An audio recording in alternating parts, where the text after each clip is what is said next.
వివరాలకు వెళ్తే తెలంగాణ ముఖ్యమంత్రి రేవంత్ రెడ్డి వివిధ సందర్భాల్లో ఎంఆర్పీఎస్కు అండగా ఉంటానని ఎంఆర్పీఎస్ వ్యవస్థాపక అధ్యక్షుడు మందకృష్ణ మాదిగ అన్నారు. ముఖ్యమంత్రికి ఒక సోదరుడిగా తాను అండగా ఉంటానన్నారు. రాజకీయ ప్రయోజనాలకు అతీతంగా మేలు చేస్తామని ముఖ్యమంత్రి హామీ ఇచ్చారని ఆయన అన్నారు. ఎస్సీ వర్గీకరణలో ముఖ్యమంత్రి భాగస్వామ్యమయ్యారన్నారు. సుప్రీంకోర్టు తీర్పు వచ్చిన వెంటనే వర్గీకరణకు అనుకూలంగా తీర్మానం చేశారన్నారు. ఎస్సీ వర్గీకరణ కోసం 3 దశాబ్దాలుగా తమ పోరాటం కొనసాగుతుందన్నారు. ఎస్సీ వర్గీకరణకు అనుకూలంగా అసెంబ్లీలో తీర్మానం చేసినందుకు రేవంత్ రెడ్డి ప్రభుత్వానికి మందకృష్ణ మాదిగ కృతజ్ఞతలు తెలిపారు. మాదిగలకు న్యాయం చేసేలా జస్టిస్ షమీం అఖ్తర్ నివేదికను ఆలస్యం చేయకుండా ఆమోదించాలని ఆయన అన్నారు. రిజర్వేషన్ శాతం విషయంలో మాత్రం కొన్ని లోపాలు ఉన్నాయని పేర్కొన్నారు. ఎస్సీ రిజర్వేషన్ల వర్గీకరణ ప్రక్రియను ముందుకు తీసుకెళ్లే దిశగా ఒక అడుగు ముందుకేసినందుకు ధన్యవాదాలు చెప్తూనే ఇందులో జరిగిన కొన్ని లోటుపాట్లను సరిచేసే విధంగా ముందుకు వస్తాడని చెప్పి మేము ఆశిస్తున్నాం. ఇప్పుడు ముఖ్యమంత్రి గారికి వినతిపత్రం ఇచ్చాం. ఆ వినతిపత్రాన్ని టోటల్ సారాంశాన్ని ప్రెస్కు ఎలక్ట్రానిక్ మీడియా కూడా మేము వెంటనే అందుబాటులో పెడతాం. మేము ఏమేమి మాట్లాడినాం, ఏ చిన్న చిన్న లోపాలు ఉన్నాయనే విషయం చెప్పడం కూడా లిఖితపూర్వకంగానే అందిస్తాం.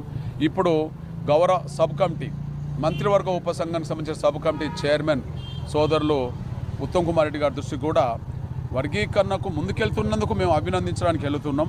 కానీ చిన్న చిన్న లోపాలు ఏవైతున్నాయో అది పర్సెంటేజ్ను కులాలను ఎక్కడెక్కడ చేర్చాలనే విషయంలోనూ 3 గ్రూపులు కాకుండా 4 గ్రూపులు చేయాలనే విషయంలోనూ సబ్ కమిటీ చైర్మన్ కూడా వినతి పత్రం ఇవ్వబోతున్నాం. తప్పకుండా మా విజ్ఞప్తులను న్యాయబద్ధమైన ఈ విజ్ఞప్తులను పరిశీలించి తగు న్యాయం చేస్తారని ఆశిస్తున్నాం. అదే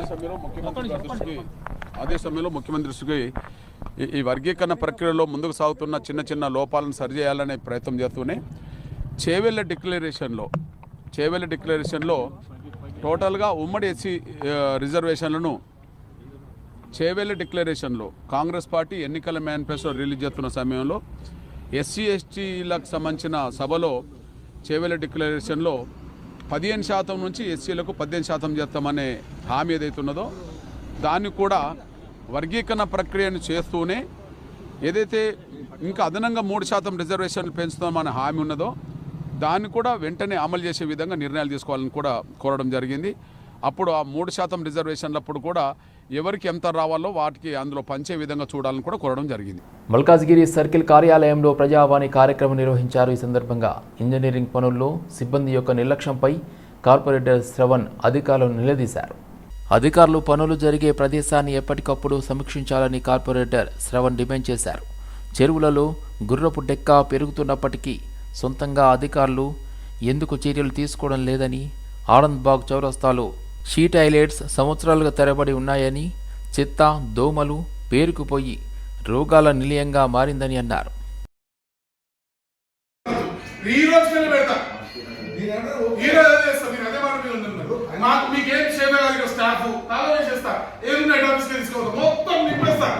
నేను ఇదే మాట మల్కాయ ప్రభుత్వం మొత్తం మున్సిపల్ నుంచి తాళం ఇస్తే నాకు ఇక్కడ చేత కదా కమిషనర్ గారు అంటున్నారు. నీ చెప్పిన మాట ఇక్కడ ఏ ఆఫీసర్ పనిచేయదు, కమిషనర్ చెప్పినా అదే చేస్తాను.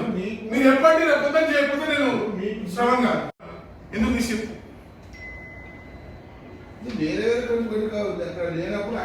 తీసిపోయి ఆధారాన్ని పెట్టిరే సార్. మరి అదే స్టాండర్డ్ మెయింటైన్ చేసుకుంటూ మెయింటైన్ చేయాలి. ఎన్ని కంప్లైంట్ ఇస్తాం సార్ చెప్పండి, ఎన్ని కంప్లైంట్ ఇస్తాం? అదే మెయింటైన్ చేయాలి కదా సార్. రోడ్డు మీద మురుగు నీరు వస్తుంది, క్లీన్ చేయాలి. మ్యాన్యువల్ వినిపోయిన రోడ్డు జనాలు పడుతున్నారు, చేయాలి. శానిటేషన్ బేసిక్ చివరస్తారు కదా, చీటాలి మహిళలు పోతారు, అది పెట్టి నీటికి పని చేయించాలి. అది ఇవన్నీ కట్టబెట్టుకుని చేయించాలి సార్. ఎవరు బాధ్యత అది చేయించాలి. సభ్యులు కూడా చివరి మీద డబ్బులు పెట్టుకొచ్చి మా అడుక్కొని తీసుకొచ్చి డబ్బులు తీసుకొచ్చాం, ఫాస్ట్ చేయాలి, పెట్టాలి. ఎవరంటారు సార్? ఇవన్నీ కట్టబెట్టుకుని చేయాలి. ఎవరంతా చేయాల్సిన పనులు. కాంగ్రెస్ ప్రభుత్వం చేపట్టిన బీసీ కులగణన ముమ్మాటికి సరిలేదని జాతీయ బీసీ సంక్షేమ సంఘం ఉపాధ్యక్షులు గుజ్జ సత్యం తీవ్రంగా ఖండించారు. దీనిపై కాచిగూడలోని జాతీయ బీసీ సంక్షేమ సంఘం జాతీయ ఉపాధ్యక్షుడు గుజ్జ సత్యం ఆధ్వర్యంలో సమావేశం నిర్వహించారు. ఫిబ్రవరి 10వ తేదీ బీసీ కులగణన పేరుతో ప్రభుత్వం సీఎస్కు నివేదికను సమర్పించడంతో బీసీలకు చీకటి రాజ్యంగా మారిందని మండిపడ్డారు. ఆధారాబాధారాగా నివేదికలతో బీసీలను మోసం చేశారని విమర్శించారు. డెడికేటెడ్ కమిషన్ రిపోర్ట్ స్వీకరించిన ప్రభుత్వం గోప్యత పాటించడం ఎందుకని ప్రశ్నించారు. తెలంగాణలో ఉన్న 2 కోట్ల మందికి ఫిబ్రవరి 10వ తేదీ ఒక పీడ దినం, తెలంగాణ చరిత్రలోనే ఒకటి చీకటి దినం. 3 రోజుల క్రితము మంత్రి గారి సమక్షంలో, అన్ని బీసీ సంఘాల సమక్షంలో సమగ్ర నివేదికలో కొన్ని లోటుపాట్లు ఉన్నాయి. మీరు అందరూ సలహాలు ఇస్తే మేము వాటిని పాటిస్తాం. మీరు ఏం చేయమంటారో చెప్పండి, మేము దాని అనుగుణంగా మేము మారుస్తాం, చేరుస్తామని చెప్పి హామీలు ఇచ్చిన మంత్రి గారు 3 రోజులు గడవకుండానే మరి ఎందుకు అంత అర్ధరాత్రి పూట అంత అగుమేఘాల మీద అంత అర్జెంటుగా నివేదిక ఇవ్వాల్సిన అవసరం ఏమొచ్చిందో తెలియదు. మరి అందులో బీసీల లెక్కలతో పాటు రాజకీయ నాయకులు సంపాదించిన స్విస్ బ్యాంకు అమౌంట్లు కూడా ఏమైనా రాసి పెట్టిరేమో. మరి అందుకే అంత అగుమేఘాల మీద ప్రజలకు చెప్పాల్సిన అవసరం లేకుండా, మీడియాకు చెప్పాల్సిన అవసరం లేకుండా 2 కోట్ల జనాభాకు సంబంధించిన ఒక ముఖ్యమైన అంశం గురించి ఒక కమిషను నివేదిక రూపొందిస్తే ఆ నివేదికను మీడియా సమక్షంలో ముఖ్యమంత్రి గారు, ఇతర మంత్రులు ఒక సమావేశాన్ని ఏర్పాటు చేసి అందులో ఉన్న అన్ని వివరాలు గత అసెంబ్లీలో టూకీగా ఏ జనాభా ఏ కులానికి ఎంత ఉందని టూకీగా ఒక క్లుప్తమైన అంకెలు మాత్రమే బయటకు వచ్చినాయి. మేము ఆ రోజే ప్రభుత్వాన్ని అడిగాం, మండలాల వారీగా, జిల్లాల వారీగా, గ్రామాల వారీగా ఈ రాష్ట్రంలో ఉన్న బీసీల జనాభా కులాల వారీగా స్పష్టంగా ప్రకటించండి, మరిన్ని వివరాలు ఇవ్వండి అని చెప్పేసి. అవన్నీ ఏవీ లేకుండా, ఏ వివరాలు ఎవరికి చెప్పకుండా అగుమేఘాల మీద నివేదిక ఇచ్చి అంతలోనే వారంలోనే షెడ్యూల్, వారంలోనే స్థానిక సంస్థల ఎలక్షన్లు, ఆ స్థానిక సంస్థల ఎలక్షన్లకు కూడా మేము 6 విభాగాలుగా 6 జోన్లుగా రిజర్వేషన్లు విడదీస్తున్నాం. ఆ జోన్ల ప్రకారం గ్రామాలకు వేరుగా ఉంటాయి రిజర్వేషన్లు, జిల్లాలకు వేరుగా ఉంటాయి, మండలాలకు వేరుగా ఉంటాయి, రాష్ట్ర వ్యాప్తంగా ఇంకో రకంగా ఉంటాయి. ఇవన్నీ చెప్పి ఎవరి కొంప ముంచడానికి? ఆల్రెడీ మీరు ఇచ్చిన నివేదికలో 30 నుంచి 40 లక్షల మంది బీసీలను అధికారికంగా చంపేశారు.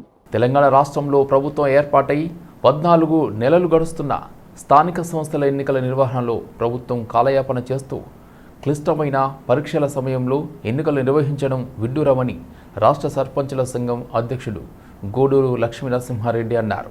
హైదరాబాదులో తెలంగాణ రాష్ట్ర ఎన్నికల సంఘానికి పలు అంశాలపై విజ్ఞప్తి చేశారు.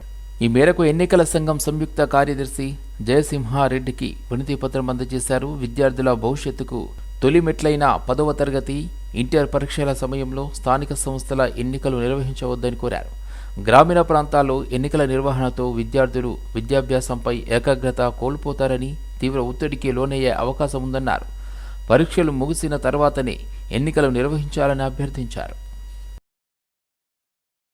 రాష్ట్రంలో జరుగుతున్నటువంటి స్థానిక సంస్థలలో జరుగుతున్నటువంటి ఎన్నికల నిర్వహణకు ఏదైతే కసరత్తు చేస్తున్నారో ఈ కసరత్తు మీద మరి ఎన్నికల సంఘాన్ని కలవడానికి ఇక్కడికి రావడం జరిగింది. ఈరోజు రాష్ట్ర వ్యాప్తంగా ఉన్నటువంటి గ్రామ పంచాయతీలలో ఇంకా కూడా సర్పంచుల యొక్క పెండింగ్ బిల్లులు చెల్లించక సర్పంచులను చాలా ఇబ్బందులకు గురి చేస్తున్నటువంటి ఈ ప్రభుత్వం మరి వారు ఎందుకు మా మీద ఇంత కక్ష బట్టి ఎందుకు మమ్మల్ని ఈ విధంగా ఇబ్బందులు పెడుతున్నారో ఒక్కసారి ఆలోచించాల్సినటువంటి అవసరం ఉన్నది. ఎందుకంటే గ్రామాలు బాగుండాలి, పల్లెలు బాగుండాలి, మేమందరం మాకు అవకాశం ఇచ్చినటువంటి ప్రజల యొక్క ఆశలను మేము వమ్ము చేయకుండా పనిచేయాలని పనిచేస్తే మరి మా బిల్లులు ఇవ్వకుండా మమ్మల్ని రోడ్ల మీదకి తీసుకొచ్చినటువంటి పరిస్థితి ఈరోజు తెలంగాణ ప్రజానీకం మొత్తం చూస్తూ ఉన్నది. అదే క్రమంలో మరి వీళ్ళు కాంగ్రెస్ ప్రభుత్వం అధికారం చేపట్టి ఈరోజు దాదాపుగా 12 నుంచి 13 నెలల కాల వ్యవధి అయినా మరి స్థానిక సంస్థల ఎన్నికలు పెట్టాలంటే మరి గడిచే చాలా రోజుల క్రితమే పెట్టాల్సి ఉండే. మరి సంవత్సరం పైచిలుకు కాలం నుంచి కాలయాపన చేస్తూ సరిగ్గా ఇప్పుడు పరీక్షలు జరిగే సమయంలో ఈ ఎన్నికలు నిర్వహించడం అనేది చాలా ఇబ్బందికరమైనటువంటి విషయం. ఒక్కసారి ప్రభుత్వం ఆలోచన చేయాలి, అదేవిధంగా ఎన్నికల సంఘం కూడా ఆలోచన చేయాలి. గ్రామీణ ప్రాంతాలలో స్థానిక సంస్థల ఎన్నికలు రావడం వలన ఏదైతే ఇంటర్మీడియట్ చదువుతున్నారో విద్యార్థులు, ఏదైతే 10వ తరగతి చదువుతున్నారో విద్యార్థులు, వారి విద్యాభ్యాసం మీద తీవ్రమైనటువంటి ప్రభావం చూపేటువంటి పరిస్థితి ఉంటుంది.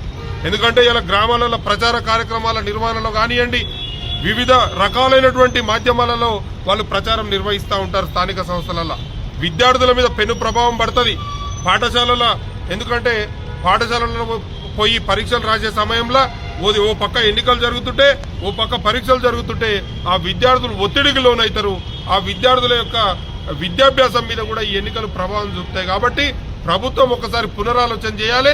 ఒకవేళ ఇప్పటివరకు అయితే ప్రభుత్వము ఎన్నికలు ఎప్పుడు నిర్వహిస్తామని చెప్పి ఏ విధమైనటువంటి డిసిషన్ తీసుకోలేదు కాబట్టి డిసిషన్ తీసుకునే ముందు ఏదైనా నిర్ణయం తీసుకునే ముందు ఈ విద్యార్థుల విద్యార్థుల యొక్క భవిష్యత్తును దృష్టిలో పెట్టుకొని ఈ ఎన్నికలను ఇంటర్ అదేవిధంగా 10వ తరగతి పరీక్షలు అయిపోయిన తర్వాత మరి నిర్వహించాలని చెప్పి మేము ఈ ప్రభుత్వాన్ని డిమాండ్ చేస్తా ఉన్నాము. ప్రతి ఒక్కరూ జాతీయ నూతన విద్యా విధానాన్ని కేంద్ర ప్రభుత్వం నూతనంగా తీసుకొచ్చిన యూజీసీ డ్రాఫ్ట్ను వ్యతిరేకించాలని ఉస్మానియా యూనివర్సిటీ ఏఐఎస్ఎఫ్ నాయకులు డిమాండ్ చేశారు.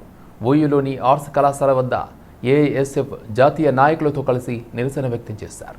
కేంద్రంలో అధికారంలో ఉన్న బీజేపీ ప్రభుత్వం నూతన జాతీయ విధానం 2020ని కుట్రపూరితంగా తీసుకువచ్చిందని ఆరోపించారు. యూజీసీ అనేది కేంద్ర ప్రభుత్వం చేతిలో కీలుబొమ్మగా మారిందని మండిపడ్డారు. కేంద్రంలో బీజేపీ ప్రభుత్వం మూడోసారి అధికారంలోకి వచ్చాక విద్యను కాషాయీకరణ, ప్రైవేటీకరణ చేస్తుందని ఆరోపించారు. We all know that this country is going through a lot of processes.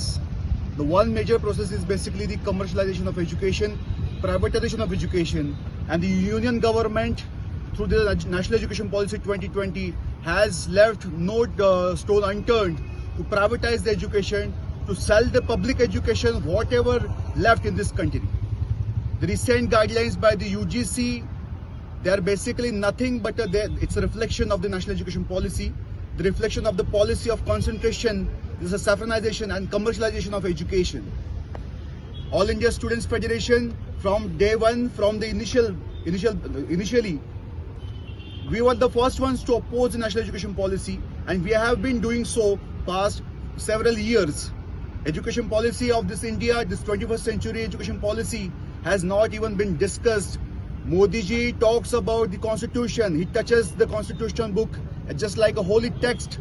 But we know that the education policy of this country has not even been discussed in the both houses of the parliament. It has just given nod by the cabinet, and it has been imposed upon the students and the rest of the India. UGC అనేది కేంద్ర ప్రభుత్వం యొక్క కీలుబొమ్మలుగా మారింది. కేంద్రంలో మూడోసారి BJP అధికారంలోకి వచ్చిన తర్వాత విద్యా కాషాయీకరణ, కార్పొరేటీకరణ, వ్యాపారీకరణ చేయడం కోసం బాగా పూనుకున్నట్టుగా కనపడుతున్నది. 2020లో న్యూ ఎడ్యుకేషన్ పాలసీని తీసుకొచ్చి ఈ యొక్క విద్యను కాషాయీకరణ చేయాలని చెప్పని అనుకుంటా ఉన్నది. దానిలో భాగంగా 2025లో యూజీసీ ముసాయిదా అని చెప్పని కొత్తగా తీసుకురావడం జరిగింది. దీని ద్వారా విద్యలో ఏదైతే వీసీలు ఉన్నారు, వీసీలు దాదాపుగా 10 సంవత్సరాల విద్యా బోధన కానీ అదేవిధంగా ఏవైతే ఉంటాయో అవన్నీ చేయడం ద్వారానే వీసీలుగా నియామకం జరుగుతుంటది. కానీ ఈ ఇది యూజీసీ తెచ్చినటువంటి నామ్స్ ప్రకారం, డాప్ట్ ప్రకారము ఎవరైనా ప్రకారం ఇప్పటిదాకా జనరల్ సెక్రటరీ గారు చెప్పడం జరిగింది, ఎవరైనా అంటే విద్యా బోధన చేయనటువంటి నాన్ విద్యా బోధన చేసేటువంటి ఎవరినైనా కూడా వీసీగా పెట్టుకోవచ్చు అని చెప్పని, అది కూడా కేవలం గవర్నర్ చేతిలో మాత్రమే వీసీగా నియమించుకున్నటువంటి అవకాశాన్ని ఈ యూజీసీలో కల్పించడం జరిగింది. మరి గతంలో ముగ్గురుతోటి సెర్చ్ కమిటీ వేయడం జరిగింది. రాష్ట్ర ప్రభుత్వం నుంచి ఒకరు, యూజీసీ నుంచి ఒకరు, అదేవిధంగా యూనివర్సిటీ నుంచి ఒకరు, ముగ్గురుతోటి వీసీని నియామకించేటువంటి అవకాశం ఉంటుంది. వాళ్ళు ఒక పేరు పంపిస్తే రాష్ట్ర ప్రభుత్వం వాళ్ళని గుర్తించి గవర్నర్ పంపిస్తే వీసీని విద్యా బోధన చేసినటువంటి వారిని వీసీగా నియమిస్తారు. కానీ ఈ యూజీసీ 2025 న్యూ ఎడ్యుకేషన్ పాలసీలో భాగంగా తీసుకొచ్చినటువంటి ఈ ముసాయిదాలో ఏమున్నదంటే కేవలం వీసీగా చేయాల్సినటువంటి వాళ్లకు విద్యా బోధన అవసరం లేదని చెప్పడం చాలా దుర్మార్గమైన. బీజేపీ ప్రభుత్వం 2020 న్యూ ఎడ్యుకేషన్ పాలసీ కుట్రపూరితంగా తీసుకొచ్చింది. దాంతోపాటు నేడు యూజీసీని నిబంధనలు మార్చి రాష్ట్రాలపైన ఒత్తిడి తెచ్చే ప్రయత్నంగా ఈ యూజీసీ గైడ్ లైన్ తీసుకోవడం జరిగింది. ప్రధానంగా ఈ రెండింటి విషయంలో జాతీయ స్థాయిలో కాంగ్రెస్ పార్టీకి సంబంధించిన వ్యక్తులు తీవ్రంగా వ్యతిరేకిస్తున్నారు. కాబట్టి రాష్ట్రంలో కాంగ్రెస్ ప్రభుత్వం ఉంది కాబట్టి ఈ రెండు విషయాలపైన అసెంబ్లీలో తీర్మానం చేసి విద్యార్థులకు న్యాయం చేయాలని చెప్పి డిమాండ్ చేస్తున్నాం. దాంతో పాటు రాష్ట్ర ప్రభుత్వం ఏర్పడి సంవత్సర కాలం పూర్తయితున్నా కూడా ఈ రాష్ట్రంలో ఉన్నటువంటి యూనివర్సిటీ సమస్యలు పట్టించుకోకుండా ప్రధానంగా ఉస్మానియా యూనివర్సిటీలో ఉన్నటువంటి టీచింగ్, నాన్ టీచింగ్ పోస్టులు భర్తీ చేయకుండా ఇక్కడ ఉన్నటువంటి విద్యార్థుల సమస్యలు పరిష్కరించకుండా ఈరోజు కాలయాపన చేస్తున్న కాంగ్రెస్ ప్రభుత్వం వెంటనే యూనివర్సిటీ సమస్యలు పరిష్కరించే చర్యలు తీసుకోవాలి. సమాజంలో మారకద్రవ్య దుర్వినియోగాన్ని నియంత్రించే చర్యల కోసం బండ్లగూడ పోలీస్ స్టేషన్ పరిధిలో పోలీసులు అవగాహన సదస్సు నిర్వహించారు. మారకద్రవ్యాల దుర్వినియోగ బాధితులు కుటుంబ, సామాజిక ఒంటరితనం, తిరస్కరణకు గురవుతున్నారన్నది ఒక భయంకరమైన వాస్తవం అన్నారు. డ్రగ్స్ రహిత తెలంగాణ రాష్ట్రం కోసం ప్రభుత్వ సహకారంతో పోలీసులు నిర్వహించడం పిల్లలను విశేషంగా ఆకట్టుకుంది. డ్రగ్స్ వాడడం వల్ల కలిగే నష్టాలను పోలీసులు తెలియజేశారు. పిల్లలకు డ్రగ్స్కు సంబంధించి వీడియోలు చూపించి మీరు బాగుంటే దేశం బాగుంటుంది అని అన్నారు. कानून क्या है कि स्कूल ना कोई भी सिगरेट का दुकान नहीं होना, कोई भी गलत दुकान नहीं होना. कानून ये है. ये कानून कई बार तोड़ देते हैं लोग, फिर स्कूल के थोड़े दूर बाहर में सिगरेट का दुकान होगा. बट वो कानून तोड़ने का की तोड़ कौन है? तुम. क्या पहले ये पूरा मर जाएगा, फिर ये पूरा मर जाएगा, उसके बाद आप क्या करेगा? ऐसे पिएगा, फिर इसमें लेगा, ये भी मर जाएगा, फिर आपका ये भी पूरा मर गया, उसमें मजा नहीं आ रहा, ये भी पूरा मर गया, मजा नहीं आ रहा, तो आप क्या करने लगेगा? इंजेक्शन लेने शुरू करेगा. ये मर गया, फेफड़े मर गए, ये मर गया. गेमिंग से एडिक्शन, फिर गंदी गंदी चीजें देखता है, स्मोकिंग करता है, ड्रिंकिंग करता है, गांजा पीता है, ओपियम पीता है, कोकेन, ये कोकेन ऐसा ये लेने वाला, फिर सिंथेटिक ड्रग्स, और उसके बाद इंजेक्शन लेता है, और लास्ट में 5-6 साल 10 साल के बाद आप मर जाते हैं. పాత బస్తీలో మెట్రో నిర్మాణంపై అభ్యంతరం తెలుపుతూ ఏపీడబ్ల్యూఎఫ్ హైకోర్టులో ప్రజా ప్రయోజన వాజ్యం దాఖలు చేసింది. ఈ పిటిషన్లో తెలంగాణ ప్రభుత్వ ప్రధాన కార్యదర్శి, పురపాలక శాఖ ముఖ్య కార్యదర్శి, metro rail managing director, MD, వక్ఫ్ బోర్డ్ సీఈఓలను ప్రతివాదులుగా పేర్కొంది. పాత బస్తీలోని పలు చారిత్రాత్మక కట్టడాలు ఉన్నందున వాటిని పరిగణలోనికి తీసుకోకుండా నిర్మాణాలు చేపట్టడం సరికాదని పిటిషన్లో ఆందోళన వ్యక్తం చేసింది. తెలంగాణ హెరిటేజ్ యాక్ట్ 2017 ప్రకారం చారిత్రాత్మక కట్టడాలను పరిరక్షించాల్సిన అవసరం ఉందని ఆ పిల్లో పేర్కొంది. పాత బస్తీ మెట్రో మార్గం సమీపంలోని చార్మినార్, ఫలక్నుమా ప్యాలెస్, పురాణా హవేలీ, మొగల్పురా వంటి చారిత్రాత్మక కట్టడాలు ఉన్నాయని తెలిపింది. మెట్రో రైలు నిర్మాణం వల్ల ఈ చారిత్రాత్మక కట్టడాలకు నష్టం వాటిల్లే అవకాశం ఉందని పిటిషన్లో ఆందోళన వ్యక్తం చేసింది. హైదరాబాద్ నోవోటల్లో ఫిబ్రవరి 18 నుంచి 3 రోజుల పాటు high Life brides fashion exhibition జరగనుంది. ఈ సందర్భంగా బ్రోచర్ను మోడల్స్తో కలిసి ఆవిష్కరించారు. భారతీయ సంస్కృతి సంప్రదాయాలు ప్రతిబింబించి శారీస్ అంటే తనకు ఎంతో ఇష్టపడి సినీ నటి కామాక్షి భాస్కర్లా అన్నారు. దేశంలోని ప్రముఖ డిజైనర్లు తమ వస్త్ర ఉత్పత్తులను ఈ ఎగ్జిబిషన్లో ప్రదర్శిస్తున్నట్లు ఆమె వెల్లడించారు. ఈ సందర్భంగా నిర్వహించిన ఫ్యాషన్ షో ఆకట్టుకుంది. అందరికీ నమస్కారం. నేను మీ కామాక్షి భాస్కర్లా. ఇవాళ the curtain raisers of Hi Life brides ఇక్కడ ఉన్నాను, మీరు చూస్తున్నారు వెనకాలే. It is happening on 18, 19, 20 at HICC Novotel, Hyderabad. And Hi Life ఎప్పుడు మంచి కలెక్షన్స్తో వస్తారు. మొన్న ఫెస్టివల్కి మీరు చూసే ఉంటారు, December and Jan, Sankranti, Christmas and new year special collections వచ్చాయి. And this time it's for the brides. So the jewellery, accessories, clothing, you have everything, you name it, you'll find it there. So I am associated with High Life from couple of years, and I personally enjoy the collection. So definitely ఎవరైతే shopping enthusiast ఉంటారో అస్సలు miss అవ్వకుండా 18, 19, 20 HICC Novotel హైదరాబాద్కి వచ్చి collections అన్నీ check చేయండి. You'll definitely enjoy it. Thank you so much. Temple jewellery చాలా ఇష్టం నాకు. So that, and Hyderabad is known for its pearls. So pearl jewelry, you can see I'm also wearing that. So yeah. పొలిమేర 3కి time ఉందండి. I think official announcement వచ్చిన తర్వాత నేను మాట్లాడితే బాగుంటుంది. అండ్ లైలా వస్తుంది Feb 14th. మొన్న ప్రీ రిలీజ్ ఈవెంట్ అయింది, మీరు అందరూ చూసే ఉండుంటారు. And thank you so much for the support and love your sowing.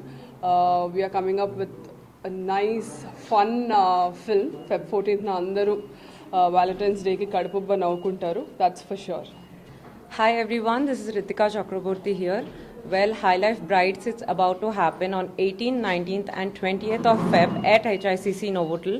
This is bridal season and you get everything at one stop. All sort of bridal collection, bridesmaid collection, jewelries, everything at one stop.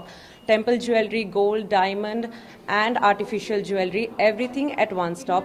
So please do come on 18th, 19th and 20th of Feb at HICC Novotel. I'm hoping to see you all. Happy shopping.